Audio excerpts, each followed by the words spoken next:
గోవులు వదకు గురవుతున్నాయి.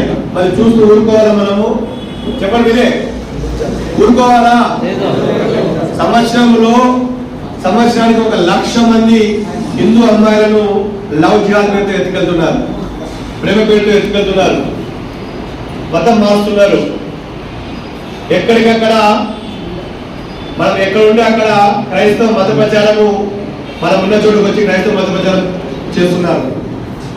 వాళ్ళ గ్రామాన విశ్వ హిందూ పరిషత్ కమిటీలు వేయాలని విశ్వ హిందూ పరిషత్ స్థాపించి 60 సంవత్సరాలు వచ్చింది. మన ఇళ్లలో 60 సంవత్సరాల షష్ఠి పూర్తి ఉత్సవాలు చేస్తారు పెద్దలకు. విశ్వ హిందూ పరిషత్ కూడా ఇవాళ షష్ఠి పూర్తి ఉత్సవాలు జరుపుకుంటుంది.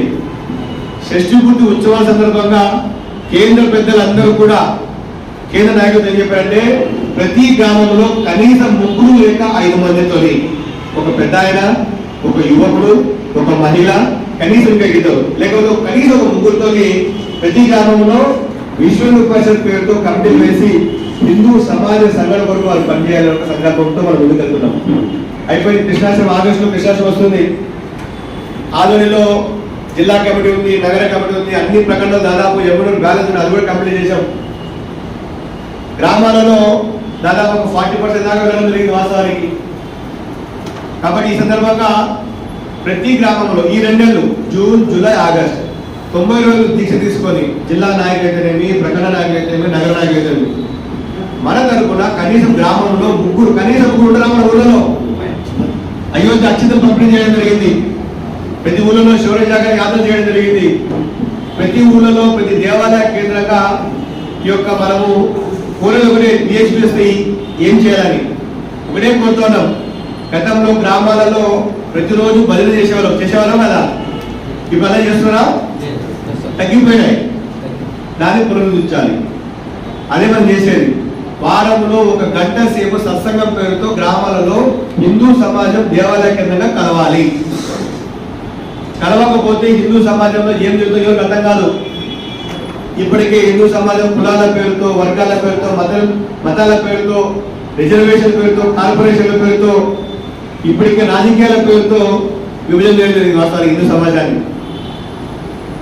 కాబట్టి హిందువులంతా ఒకటే, హిందూ సమాజాన్ని ఏకతం చేయాలని చెప్పి విశ్వ హిందూ పరిషత్ అన్ని సమాజాలు ఒక చోట చేర్చి ధర్మో రక్షిత హైందవ సోదర సర్వే నా హిందూ పతితో భవే, ఈ దేశంలో పుట్టిన ఏ హిందువు కూడా పతితులు కాదు, ధర్మాన్ని రక్షించండి, ధర్మం మిమ్మల్ని కాపాడుతుంది. ఇందులో భాగంగా విశ్వ హిందూ పరిషత్ అనేక విభాగాలను, మహిళలకైతే మాతృమండలి, యువతులకైతే, అమ్మాయిలకైతే దుర్గావాహిని, యువకులకైతే బహిరంగల్ 1924 సంవత్సరంలో బహిరంగం ప్రారంభించారు. అయోధ్య రామజానికి రథయాత్రలు బయలుదేరేటప్పుడు బందోబస్తు ఇవ్వనంటే అప్పటి ములాయం సింగ్ ప్రభుత్వం, మీరిచ్చేది మాకు రామజానికి రథయాత్ర బందోబస్తు, మా రామజానికి రథయాత్ర మేమే పెట్టుకుని చెప్పి ఆ రోజు ప్రారంభించబడింది బహిరంగల్. పంకీకృతమభోదయ కిం కరిసి యశసామాయ శంకరాచార్య మాసరే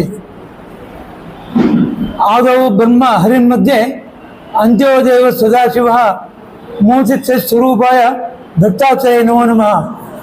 మంగళం కోసలేంద్రాయ మహనీయాయ గుణాబ్దే చక్రవర్తి ధనుజాయ సార్వభౌమాయ మంగళం. జై శ్రీరామ్. ఈ అమృత స్వరూపులారా, ఈనాడు చాలా ప్రశస్తమైన దినము.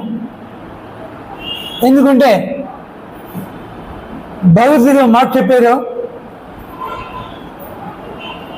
యథా ధర్మస్య గ్లానిర్భవతి భారత అభ్యుత్థాన ధర్మస్య తదాత్మానం స్వామ్యం పరిత్రాణాయ సాధూనాం వినాశాయ దుష్కృతాం ధర్మ సంస్థాపనార్థాయ. మోదీ ఆర్జానికోసమే సంభవామిగే దీనికోసమే మోదీ మరీ వస్తున్నారు. ఈ సాయంత్రం 7 గంటలకి 3వసారి ప్రధానిగా ప్రమాణం తీసుకుంటున్నారు. మన ధర్మాన్ని రక్షించడం కోసమే నశించిపోతుంది. దానిపై మీ అందరి సహకారంతో సాయంత్రం 7 గంటలకి ప్రమాణం తీసుకుంటారు. ఈ సందర్భంగా ఆ భారత్ మాత, ఆ శ్రీరామని కోరుకుంటాను.